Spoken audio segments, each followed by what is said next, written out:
झारखंड के गोड्डा जिला मुख्यालय स्थित मंदिर में मां दुर्गा के मूर्ति तोड़ने के घटना से आक्रोश और तनाव की स्थिति बनी हुई है। घटना के विरोध में गोड्डा बाजार बंद रखा गया है।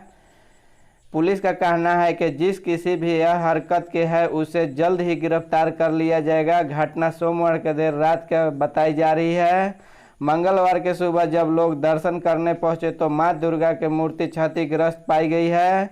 खबर तेजी से पूरे बाजार में फैली। बड़ी संख्या में लोग इकट्ठा हो गए। यहां बड़ी दुर्गा मंदिर के प्रति लोगों के गहरी आस्था से स्थानीय लोग के सूचना पर पुलिस प्रशासन की टीम मौके पर पहुंची।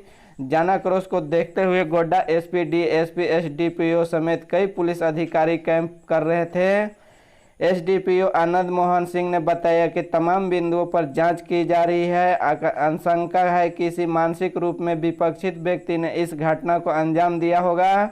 मंदिर में पीड़ी के पैरों में निशान मिले हैं। पुलिस में खंडी प्रतिमा लगे फिंगरप्रिंट का स्पेशल लिया। दुर्गा मंदिर के पास कोई सीसीटीवी नहीं है, लेकिन पुलिस बाजार में सार्वजनिक स्थल पर लगे सीसीटीवी के फुटेज के जरिए इस घटना को अंजाम देने वाले तत्वों का शिखानत की कोशिश की जा रही है।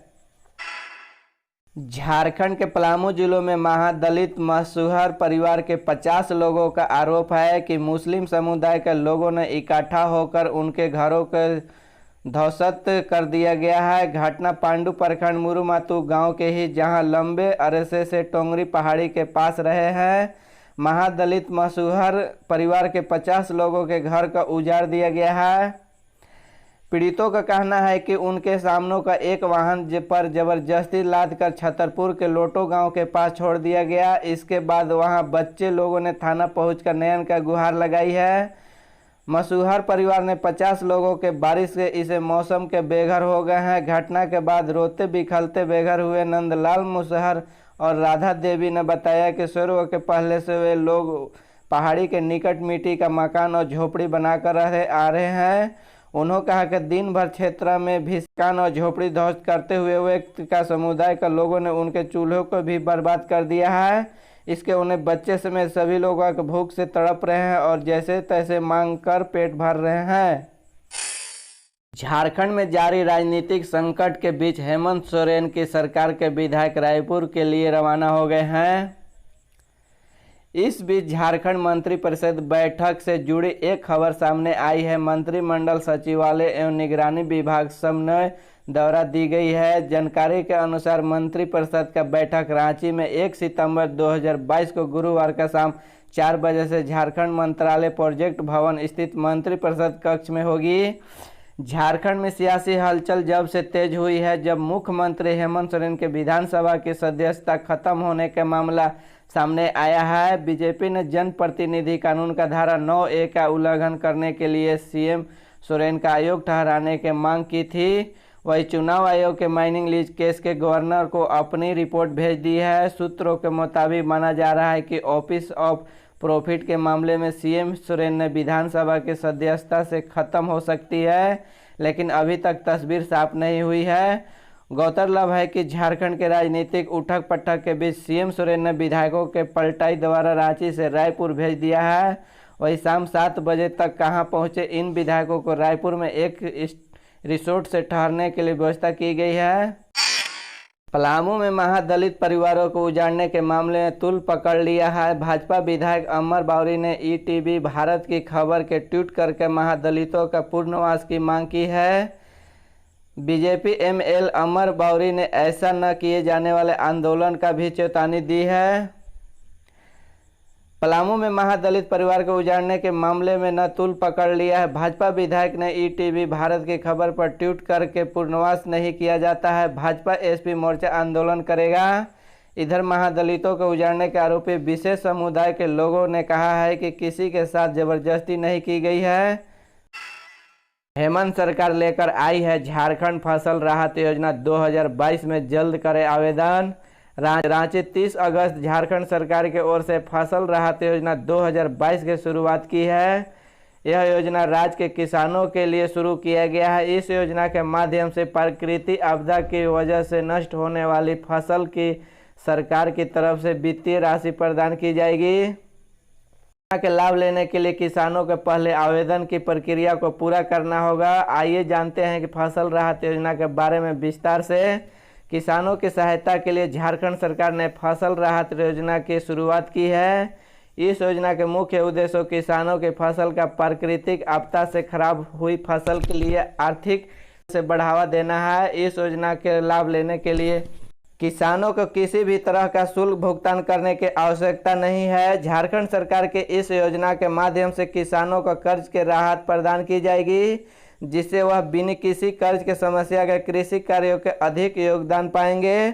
फसल राहत योजना 2022 के लिए कौन कौन से दस्तावेज जरूरी है? फसल राहत योजना का लाभ लेने के लिए किसानों का कुछ आवश्यक दस्तावेजों की जरूरत पड़ेगा, जिनकी मदद से योजना के लिए आवेदन करने के फसल हो पाएंगे। तो आइए जाने क्या क्या जरूरी दस्तावेज है।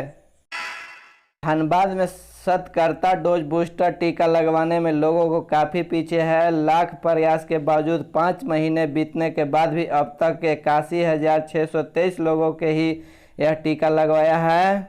केंद्रीय स्वास्थ्य मंत्रालय ने अमृत महोत्सव को लेकर 75 दिनों तक सरकारी स्वास्थ्य केंद्रों का निःशुल्क बूस्टर डोज का टीका लगाने की घोषणा की है। इसके बावजूद धनबाद के लोगों का बूस्टर टीका को लेकर उत्साह नहीं है। आलम यह है कि धनबाद में 7.50 लाखों का बूस्टर टीका लगाने के लक्ष्य निर्धारित किया गया है, लेकिन यह आंकड़ा अभी 1 लाख तक भी नहीं पहुंच सका है। लोगों का टीकाकरण केंद्रों पर आने से हिचक रहे हैं। धनबाद में 10 अप्रैल से बूस्टर डोज का टीका लगाने की शुरुआत की गई थी। पहले टीके के लिए लोगों का निजी जांच घरों में पैसे खर्च करने पड़ रहे थे। अब आज़ादी के अमृत महोत्सव का कार्यक्रम को शुरू होने के बाद 75 दिनों के लिए निःशुल्क किया गया है। धनबाद में आम लोगों को तो बूस्टर डोज से दूरी बना रखी है, लेकिन इससे ज़्यादा फ्रंटलाइन हेल्थ वर्कर दूर हैं। स्वास्थ्य विभागों के आंकड़ों के अनुसार अभी तक मात्र 36% फ्रंटलाइन वर्कर के हेल्थ वर्कर के ही बूस्टर डोज का टीका लगवाने का है। सरकारी स्कूल बच्चों के पोशाक राशि बढ़ेगी। झारखंड के शिक्षा मंत्री प्रस्ताव तैयार करने का आदेश दिया। राज्य के सरकारी स्कूल में पढ़ने वाले बच्चों के पोशाक की राशि बढ़ाई जाएगी। शिक्षा मंत्री जगन्नाथ महतो ने विभागीय अधिकारियों का इस संबंध में प्रस्ताव तैयार करने का निर्देश दिया है। राज्य में फिलहाल बच्चों का पोशाक के लिए 660 रुपये दिए जाते हैं। इसमें 2 सेट पोशाक के अलावा जूता, मोजा और स्वेटर की राशि भी शामिल है। शिक्षा मंत्री ने सोमवार को विभागीय अधिकारियों के साथ बैठक की है। बैठक के विभाग द्वारा चलाए जा रहे विभिन्न योजनाओं के कार्यों में समीक्षा की गई है। शिक्षा मंत्री ने कहा कि बच्चों को दी जाने वाली पोशाक की राशि का कम इसमें 2 सेट पोशाक नहीं खरीदी जा सकती है। ऐसे में पोशाक की राशि बढ़ाने के लिए प्रक्रिया शुरू की जाए।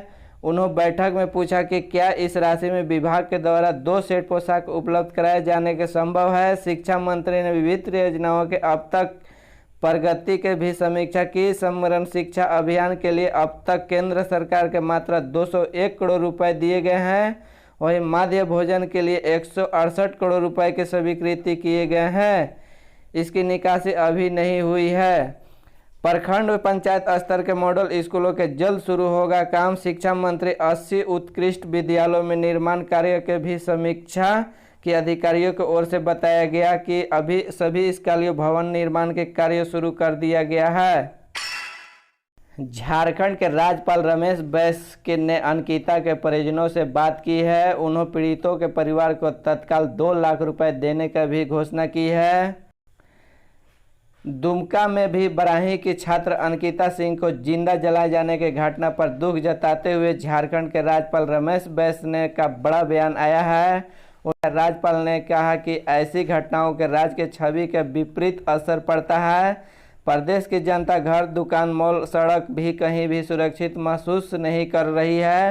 राज्यपाल ने राज्य के पुलिस महानिदेशक के फोन पर बात करते हुए अंकिता का मौत के मामले स्थानीय पुलिस के भूमिका की जांच करने का आदेश दिया है और इस मामले में सुनवाई फास्ट ट्रैक कोर्ट में कराने को कहा है। ट्वीट में कहा गया कि माननीय राज्यपाल ने दुमका के अंकिता के मौत का गहरा दुख का शोक व्यक्त किया गया है। उन्होंने अंकिता के परिजनों के बात करके उनके प्रति गहरी संवेदना का व्यक्त की। राज्यपाल महोदय के पुलिस महानिरीक्षक से वार्ता करके राज्य के बिगड़ती हुई कानून व्यवस्था पर गंभीरता चिंता प्रकट करते हुए नाराजगी जताई है। झारखंड के राजधानी रांची में हजारों भवन अवैध है। हर इलाके में बिना नक्शा पास हुए भवनों को खड़ा कर दिया गया है।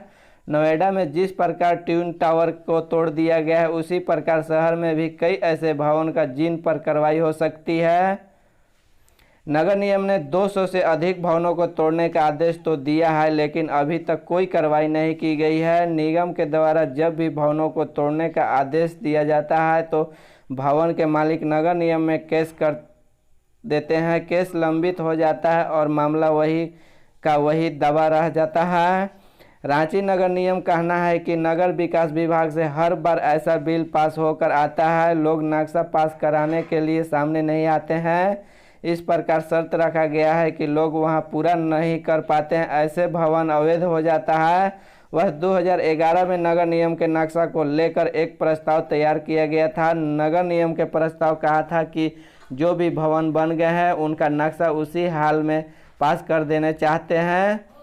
2013 के बाद बिना नक्शा पास किए हुए भवन का निर्माण नहीं होना चाहिए। इस पर विभाग ने प्रस्ताव को देखते हुए बिल पास किया था, लेकिन वही काफ़ी कठिन। इस वजह से सिर्फ 750 लोगों ने अपने भवन का नक्शा पास कराया। नगर निगम के फिर से वर्ष 2018 के प्रस्ताव भेजा था।